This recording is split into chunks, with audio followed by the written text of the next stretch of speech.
खुशामदीद, आदाब, good morning. आप सबको हमारी तरफ से प्रोग्राम आपने देखना शुरू किया आज इस्लाम जे के सुबह के 8:29 हुआ चाहते हैं। आज अगस्त की 29 तारीख है। उम्मीद है कि आप खैरियत से होंगे और इस ट्रांसमिशन में हमारी कोशिश रहेगी कि आपको बाखबर करें जम्मू कश्मीर के हालात वाक़ात से लेकर दिल्ली के हालात वाक़ात तक, क्योंकि दिल्ली के अंदर आने वाले दिनों में अहम तरीन इजलास होने जा रहा है। उससे कबल जो सरगर्मियाँ चल रही है आलमी सतह पर, उस पर हमारी गहरी नज़र है। जम्मू की सूरत हाल से आपको वाकिफ़ कराएंगे। तरक्याती मनसूबों पर गुफ्तगू होगी। हर सरकार के फैसले आपके सामने रखने की कोशिश करेंगे। 10 बजे तक इस ट्रांसमिशन को आपके सामने रखेंगे वक्फे से, और आखिर पर आखिरी 10 से 15 मिनट आपके साथ हम कलाम रहेंगे। आपकी और हमारी गुफ्तगू होगी। फ़ोन लाइन्स हमारी खुलेंगी। आप अपनी आवाज़ को बुलंद करेंगे, अपने मसाइल हुकूमती इदारों तक पहुँचाने की कोशिश करेंगे। आप हमारे साथ ज्वाइन करते हैं टीवी पर, और साथ साथ हमारी राब्ता site Facebook, Twitter, Instagram, YouTube और हमारी ऑफिशियल वेबसाइट www.gulistanews.in पर, जहां पर खबर, तजिया, तबसरा तीनों चीज़ें आप देख सकते हैं। बराह रास्त नशरियात देख सकते हैं, और आप और हम वहां पर बराह रास्त एक बार फिर राब्ते में भी पूरे 24 घंटे या पूरे दिन रह सकते हैं। तो फिलहाल प्रोग्राम का करते हैं आगाज़, और सबसे पहले ज़रा माजी पर एक नज़र, बुक ऑफ द हिस्ट्री पर एक नज़र डालेंगे कि तारीख के पन्नों में क्या कुछ रकम तराज हो चुका है। फटाफट से चंद अहम वाक़ात आसिफ रशीद दिल्ली स्टूडियो में मौजूद है, आपके सामने रखेंगे। खुशामदीद, गुड मॉर्निंग, बहुत बहुत शुक्रिया आप सभी का। साल 2023 के आज 29 तारीख है अगस्त के महीने की। हिस्ट्री ऑफ द डे में चंद अहम वाक़यात हिंदुस्तान और आलमी तारीख में वो आपके सामने रखेंगे, और बहुत बहुत शुक्रिया आप हमारे साथ ज्वाइन किए हुए हैं। तो इब्तिदा प्रोग्राम के इसी फॉर्मेट के मुताबिक, यानी इतिहास के पन्नों को जब हम पलटते हैं तो आज के दिन कौन से इंपॉर्टेंट इवेंट्स हैं, कौन से ऐसे वाक़यात हैं जो सरे फहरिस्त हैं। यूँ तो एक तवील फहरिस्त रहती है जिसमें से चंद एक अहम वाक़यात जो सरे फहरिस्त हैं वो आपके सामने रखते हैं। 1612 में आज ही के दिन बरतानिया ने सूरत की जंग में पुर्तगालियों को शिकस्त दी। हिंदुस्तान के अंदर होने वाली जंगों में से एक 1842 में ग्रेट ब्रिटेन और चीन ने आज ही के दिन नॉनकिंग मुआहदे पर दस्तखत किए। साल 1941 29 अगस्त की तारीख, रूस में जर्मन कमांडोज की जानिब से आज 1469 यहूदी बच्चों को हलाक किया गया एक ऑपरेशन के दौरान, जिसके बाद पूरी दुनिया के अंदर ज़बरदस्त तनाव ख़ास तौर से जर्मन कमांडर्स के खिलाफ देखा गया, और रूस की जानिब से उन तमाम लोगों को मदद देने का भी इल्ज़ाम 1941 में लगा। दूसरी जंग अजीम के दौरान ये सब हुआ। 1945 में बरतानिया ने आज ही के दिन हांगकांग को जापान से आज़ाद कराया। वो हिस्सा जो अब चीन के साथ है, उस हिस्से पर जहां पर जापान कई बरसों तक कब्जा किए हुए था। 1945 में 29 तारीख को आज के दिन एक और जो जंग 17 दिनों तक चली, जिसके बाद इस इलाके को आज़ाद आज के दिन करा दिया गया।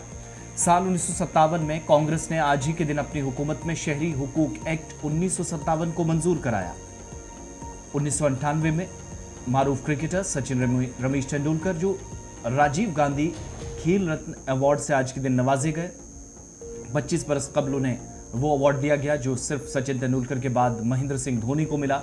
2 क्रिकेटर्स ये अवार्ड लेने में अब तक कामयाब रहे हैं। इसके अलावा 1974 में चौधरी चरण सिंह की सदारत में आज ही के दिन लोक दल पार्टी कायम हुई। 29 अगस्त 1974 को ऑफिशियली लॉन्च किया गया इस पार्टी को, जिसका नाम लोक दल रखा गया। साल 1953 में रूस ने आज ही के दिन हाइड्रोजन बम का पहला धमाका किया। पहला इस तरह का एटमी तजर्बा था, धमाका किया गया और कामयाब तजर्बा 29 अगस्त 1953 को ऑफिशियली अनाउंस कर दिया गया रूस की जानिब से। तो ये वो वाक़यात थे जो आज के दिन हुए हैं या हिस्ट्री में बड़े महत्वपूर्ण है, बहुत इंपॉर्टेंट है, काफ़ी अहमियत के हामिल हैं। हिस्ट्री ऑफ द डे में तय फॉर्मेट के मुताबिक आपके सामने रखे हैं। इसके बाद चलेंगे खबरों की तरफ और एक एक करके खबरें आपके सामने रखेंगे, और आज कौमी और बैनुल-अक़वामी खबरों के साथ प्रोग्राम का आगाज़ होगा, और उसके बाद हम लोकल लेवल पर जो अहम खबरें हैं जम्मू कश्मीर, लद्दाख या दिल्ली की तरफ आएंगे। लेकिन सबसे पहली और अहम खबर उस इजलास के हवाले से जिसकी तैयारियां दिल्ली से लेकर मुल्क के मुख्तलिफ हिस्सों में चल रही हैं। चलिए जनाब, सबसे पहले बात करते हैं दिल्ली की, क्योंकि दिल्ली के अंदर G20 का इजलास होने जा रहा है, और उससे कबल दिल्ली के अंदर सिक्योरिटी के सख्त इंतज़ामात शुरू किए गए हैं। जहां दिल्ली के अंदर सख्त सिक्योरिटी इंतज़ामात किए गए हैं, वहीं पर डिप्लोमेसी को भी तेज़ कर दिया गया। और G20 समिट को लेकर जहां एक तरफ से नई दिल्ली के अंदर सिक्योरिटी को टाइट कर दिया गया, वहीं पर रूसी सदर व्लादिमीर पुतिन ने वज़ीर आज़म नरेंद्र मोदी को कल फ़ोन किया है और जहां चंद्रयान मामलात और दीगर मामलात सरफहरिस्त रहे, वहीं पर G20 के इनेकाद के हवाले से जिस तरीके से भारत के अंदर G20 का इजलास चल रहा है, मुख्तलिफ मीटिंग्स हो रही है, इस पर भी तबादला ख्याल किया है।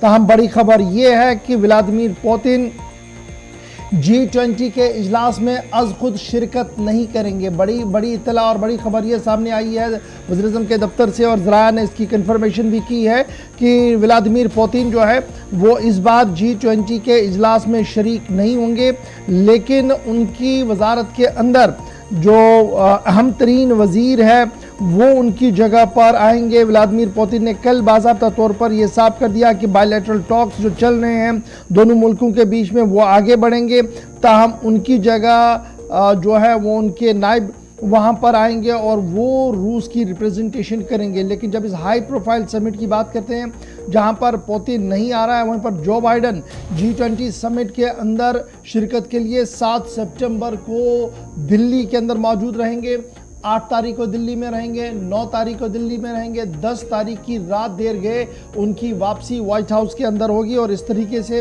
मेहमानों की आमद का सिलसिला 6, 7 और 8 तारीख को होगा। लेकिन व्हाइट हाउस से जो इतलात सामने आई है वो यही है कि जो बाइडन जो है वो G20 समिट के अंदर शिरकत करेंगे। 7 से 10 तारीख के दरमियान वो नई दिल्ली के अंदर मौजूद रहेंगे। G20 समिट के तहत ITC मोरिया, ताज पैलेस और दीगर होटलों की सिक्योरिटी, जहां पर टॉप मोस्ट वर्ल्ड लीडर्स रहेंगे, वहां पर सिक्योरिटी को बढ़ा दिया गया है। और कल जब गुफ्तगू हो रही तो रूसी सदर ने अपने हममनसब वज़ीर-ए-आज़म नरेंद्र मोदी को जहां चंद्रयान की कामयाबी पर मुबारकबाद दिया, वहीं पर G20 समिट में खुद शरीक नहीं होंगे, लेकिन उनकी तरफ से उनकी वजारत की में जो अहम तरीन वज़ीर हैं वो यहाँ पर शरीक होंगे। लेकिन एक बड़ी बात जो G20 के हवाले से है वो बड़ी दिलचस्प है कि भारत ने भी G20 के अंदर जो है वो इस बार एक नया अंदाज अपनाया है। और नई दिल्ली से जो इतलात हमारे पास है, यानी राजधानी से जो इतलात हमारे पास है वो ये है कि भारत में 9 और 10 यानी 2 रोज़ा जो G20 का इजलास सितंबर के महीने में मुनक़्क़िद होने वाला है। G20 की सरबराही इजलास में जनूबी एशिया मुल्कों में से सिर्फ बांग्लादेश को मदऊ किया गया है। ये बड़ी अहम बात है कि सिर्फ बांग्लादेश को मदऊ किया, बतौर मेहमान मदऊ किया गया है।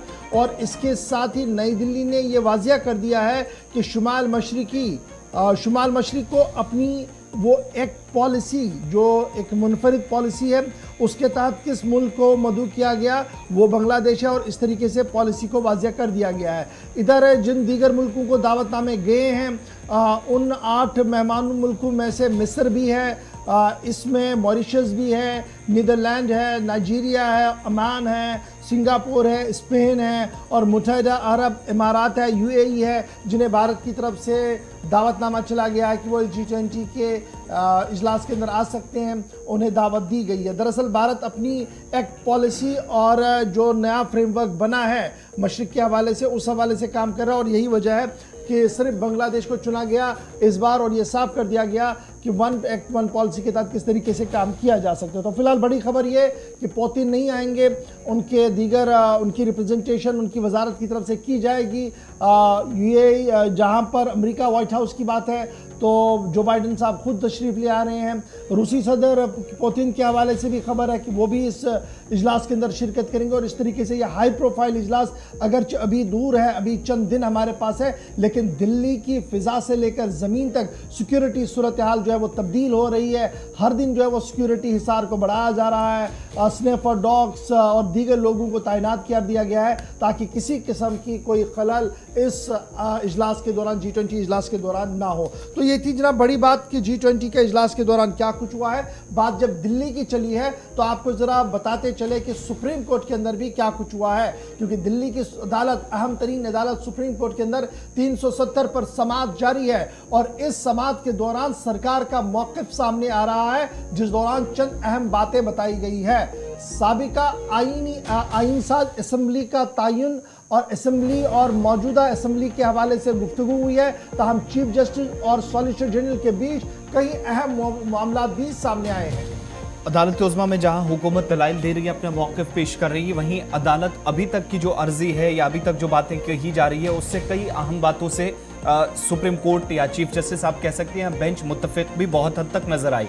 दो तीन बड़ी बातें, दफा 35A 370 दोनों अलग अलग मामलात पर रोशनी जब सॉलिसिटर जनरल तुषार मेहता डाल रहे थे, तो एक बात ये कि जब मरकज ने जवाब दिया, कल भी चूंकि कल दूसरा दिन था सॉलिसिटर जनरल की तरफ से जवाब देने का, एक तो 35A के मामले पर जो कल तबसरा किया गया, यानी कल इख्तामी लम्हात में उसने थोड़ा सा ये बताया कि मरकज़ का 35A के मुतल्लिक जो फैसला है, मुमकिन है कि वो फैसला शायद हुकूमत के हक में जा सकता है। जिस तरीके से चीफ जस्टिस ने कल क्लियरली कहा कि बाहर से अगर लोग जम्मू कश्मीर जाना चाह रहे थे, अगर वो वहाँ रोज़गार हासिल करना चाह रहे थे, उनके जो बुनियादी हुकूक थे, न सिर्फ बाहर से जाने वालों के बल्कि मकामी सतह पर भी जो लोग हैं, लोकल्स हैं, उनके भी हुकूक को सलब किया गया 35A को इंक्लूड करके। ये एक तबसरा किया गया चीफ जस्टिस ऑफ इंडिया की तरफ से।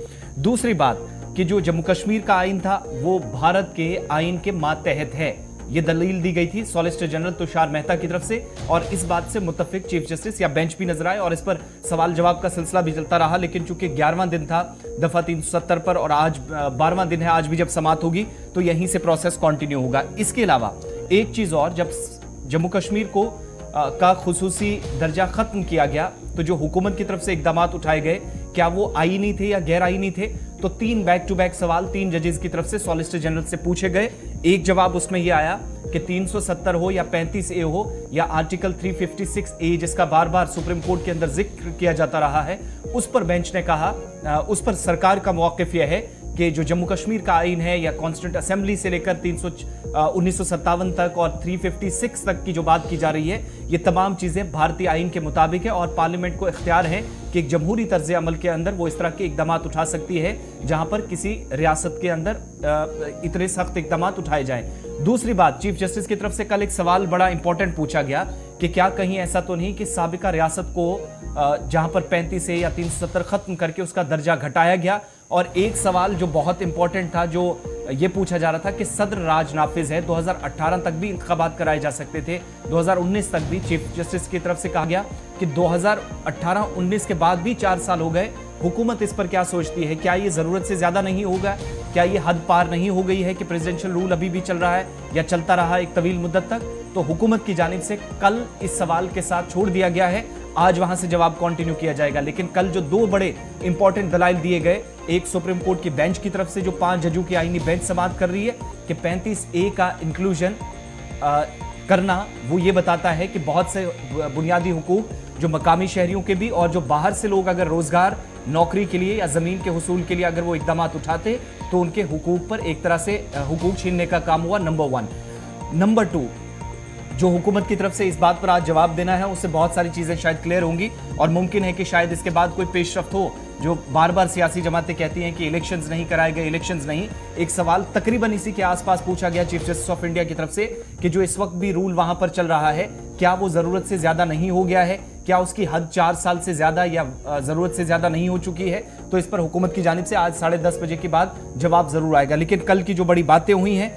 उसमें चंद इंपॉर्टेंट पॉइंट्स में एक ये कि 35A पर इससे पहले कि 35A वाले मामले पर है, लेकिन कल एक दिलचस्प बात इसमें यह भी हुई कि सॉलिसिटर जनरल तुषार मेहता ने कल जब सवाल जवाब का सिलसिला चीफ जस्टिस के साथ चल रहा था, उसमें यह भी उन्होंने कहा कि कोई भी सियासी जमात, चाहे वो नाम उन्होंने नहीं लिया, लेकिन उन्होंने ये कहा कि जम्मू कश्मीर जो मुंतखबा सियासी जमातें हैं, जो रजिस्टर्ड पॉलिटिकल पार्टियां हैं, किसी ने भी चैलेंज नहीं किया जी गवर्नर रूल को या प्रेसिडेंशियल रूल को या जो असेंबली तहलील की गई है उसको लेकर कोई भी अर्जी जो है वो अदालत के सामने नहीं आई है, जो ये साफ दिखा रहा है कि किस तरीके से वो भी अपने आप को महफूज समझ रहे हैं। तो ये बातों बातों में कल ये लाइन भी आई है, इसीलिए आज की जो बहस होगी वो इंतहाई अहम होगी और देखना होगा कि 370 के मामले पर जब उन्होंने ये कहा कि जनाब अब हुकूक यकसां हो गए हैं, तरक्याती मनसूबे चल रहे हैं, सरमायाकारी हो रही है, इस पर आज अदालत कौन सा रुख इख्तियार करती है और ये जो इंतखाबात वाला मामला है इसमें क्या कुछ आज बात होगी, इस पर हमारी नज़र रहेगी। आप हमारे सोशल मीडिया प्लेटफॉर्म पर ज्वाइन करेंगे जहाँ पर सुप्रीम कोर्ट से हम आपको बराह रास्त नशरियात दिखाते हैं। बढ़ते हैं जी आगे।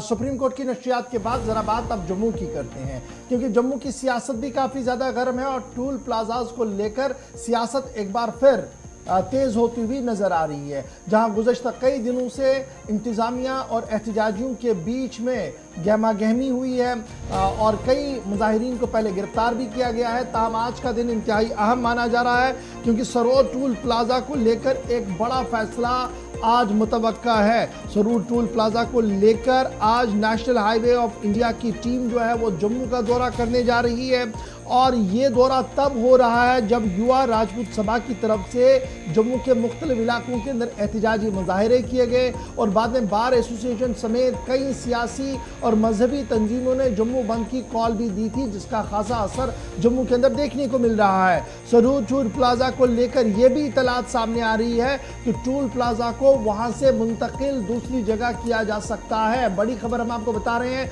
जरा से हमारे पास जो इतलात आ रही है, अभी सरकारी तस्दीक इसकी होना बाकी है कि सरूर टूल प्लाजा को शिफ्ट किया जाएगा जी तकरीबन 4 किलोमीटर पीछे विजयपुर इलाके के आसपास इसको लगाया जा सकता है। सरूर से इसको उठाकर विजयपुर की ओर लाया जाएगा, इस तरीके की भी इतलात आ रही है। ताहम national highway authority of India के मुंतजमीन जो है, जिम्मेदार जो है, वो आज आला सतही टीम जो है वो सरूर इलाके का मुआयना करेगी, जिस दौरान वहां पर मौजूदा सूरत हाल का जायजा लिया जाएगा और हतमी रिपोर्ट जो है वो वजारत को सौंपी जाएगी। नेशनल हाईवे ऑफ इंडिया की टीम जो है वो तब सामने आई जब मरकजी वजीर नितिन गडकरी ने लगातार इस मामले पर कई मीटिंग्स ली है और कई भारतीय जनता पार्टी के लीडर्स और सिविल सोसाइटी के लीडर्स ने लगातार इस मामले पर अपनी आरा रखी है। और अब फाइनली वो वक्त आ गया जब national highway of authority of India की टीम जो है वो आज जरूर आ सकती है और यहाँ पर हालात का जायजा लेने के बाद एक हतमी रिपोर्ट वजारत को सौंपी जाएगी। इब्तिदाई इतलात और खबरों के मुताबिक प्रपोजल में यह भी है कि सरूर टूल प्लाजा को शिफ्ट किया जाएगा और विजयपुर के आसपास इसे कहीं मुंतकिल कराने की बात भी सामने आ रही है। एजेंडे में दो और इम्पोर्टेंट बातें जो शामिल की गई हैं, जब जम्मू कश्मीर इंतजामिया के साथ भी national highway authority of India की टीम मुलाकात करेगी, जिसमें चीफ सेक्रेटरी भी मुलाकात कर सकते हैं और मुमकिन है कि लेफ्टिनेंट गवर्नर से भी टीम मिले। लेकिन रीजनल डायरेक्टर्स जो हैं उनका इंपॉर्टेंट रोल है, क्योंकि उनकी तरफ से एक ऐसा नक्शा तैयार किया गया है जिसमें दो चीज़ें इंपॉर्टेंट है। तरना पुल के टूटने के बाद ये कहा गया था जो मुतबादिल रास्ता है या मुतबादिल पुल है, क्या वो आसान है, और उसके बाद भी जो टैक्स लिया जाता है क्या वो मुनासिब है, एक बात। दूसरा, कौमी शाहरा को जब तक मुकम्मल तौर ठीक नहीं किया जाता तब तक बहुत सारे लोगों ने मुतालबा किया था कि या तो टैक्स में कमी की जाए या फिर सरूर टोल प्लाजा को बंद करने के सरकारी तौर अहकाम जारी कर दिए जाएं। उसके बाद ये सारी चीज़ें नहीं हुई। मरकजी वजारत ने दिल्ली के अंदर मुलाकातें की। NHAI की टीम जब आज 1 बजे के आसपास जम्मू पहुंचेगी तो सूरत हाल का जायजा लेगी और एक तो दूसरी जगह विजयपुर के आसपास जो इशफाक आपको बता रहे थे कि सरूर टोल प्लाजा को शिफ्ट किया जा सकता है, अभी तक जो जराए बता रहे हैं।